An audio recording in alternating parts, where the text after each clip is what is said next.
Hi everyone, welcome back to my channel A Happier Me. Today we are diving into this topic that's incredibly important for our well-being and happiness, the power of positivity, and what do we do when we feel stuck in life.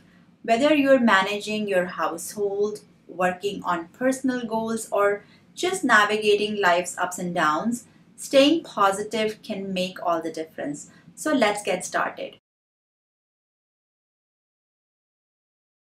Positivity isn't just about being happy all the time, it's about maintaining a hopeful and optimistic outlook even when things don't go as planned. Studies have shown that a positive mindset can improve your physical health, reduce stress, and increase resilience. Think of positivity as a muscle. The more you practice, the stronger it gets. One simple way to do that is by practicing gratitude every day. List three things that you're thankful for. It could be as simple as a good sunny day, having a comfortable house to live in, and having coffee. The next section, we will talk about practical steps to cultivate positivity that I have tried myself. The first is mindfulness and meditation. Practicing meditation can help you stay grounded. So spend some minutes each day focusing on your breath in and out. And sometimes you can use apps like Calm or Headspace for guided meditation.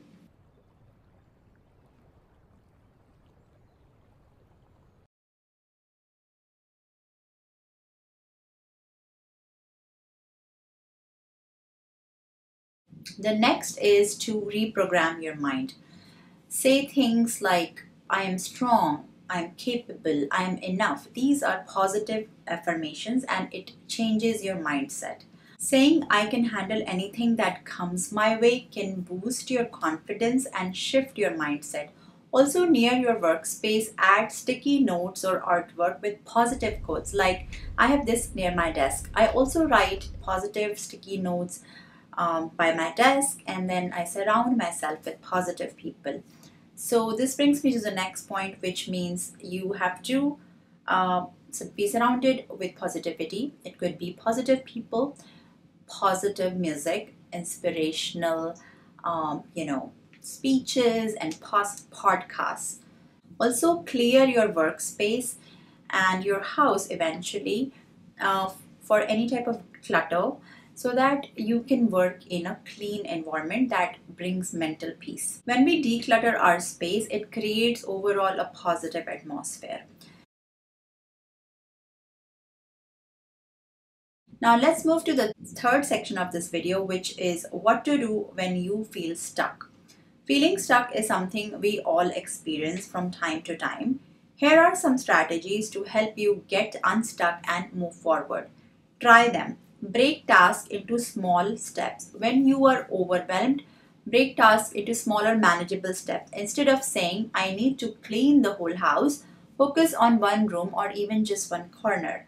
Celebrate each small victory. Sometimes it makes sense to do less than what you're capable of. For example, if you can easily walk for an hour every day, but you're having a hard time maintaining this habit, you can start with 10 minutes of walking each day, but do it consistently. Consistency is more important than making big changes that we cannot continue.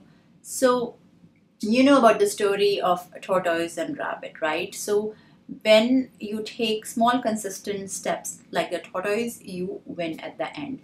The next one is to change your environment. Sometimes change of scenery can do wonders. If you are stuck on a problem, just go outside, take a walk, get some fresh air. This can spark new ideas and perspectives. Also, seek inspiration wherever you can. So look for inspiration from other people who are having similar challenges. Watch motivational videos, read success stories, or talk to someone you admire. This can give you the boost you need to keep going. Also, it's important to take it easy. On average, make sure you smile more than you frown and worry. Find little things that bring you small joys. If you are unable to do that, please seek professional help. Practice self-compassion. Be kind to yourself. Acknowledge your feelings without judgment. Remind yourself that it's okay to have off days and that progress is a journey, not a destination. Do things at your own pace. Life is a marathon, not a race. Strive to be a better version of yourself, but there is no rush. Just make small, consistent improvements over time. You don't need to prove to anyone.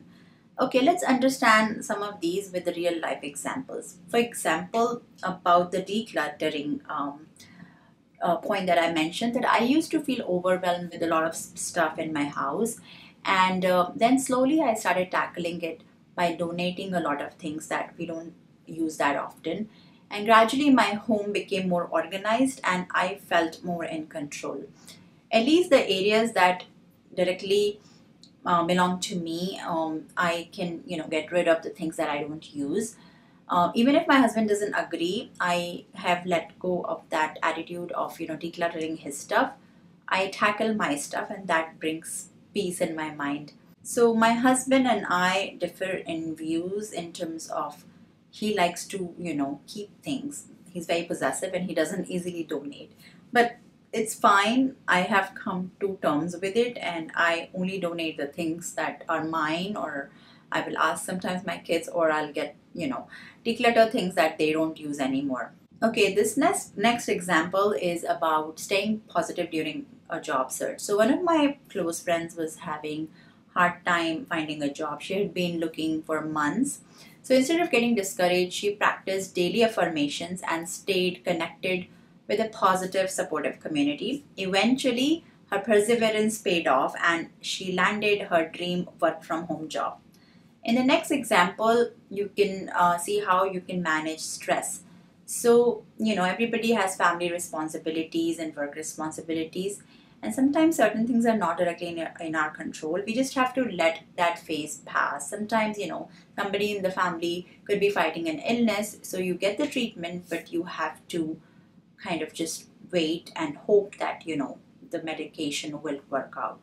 So these small changes help you stay positive and handle stress more effectively, because stress never stops coming, but how we handle it is most important.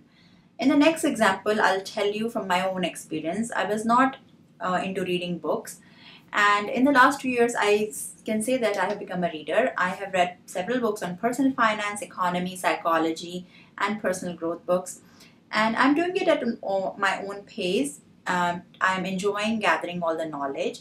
So if you don't have time to read books and you want to develop that habit, you could try audiobooks, podcast, or any inspirational videos where you can gather the knowledge. And a lot of them are available for free. So remember, the power of positivity lies within all of us. By practicing simple things like gratitude, self-compassion, mindfulness, meditation, you can navigate life's challenges with grace. If you enjoyed this video, please give it a thumbs up and don't forget to subscribe to my channel for more such tips, and I will see you in my next one. Take care. Bye.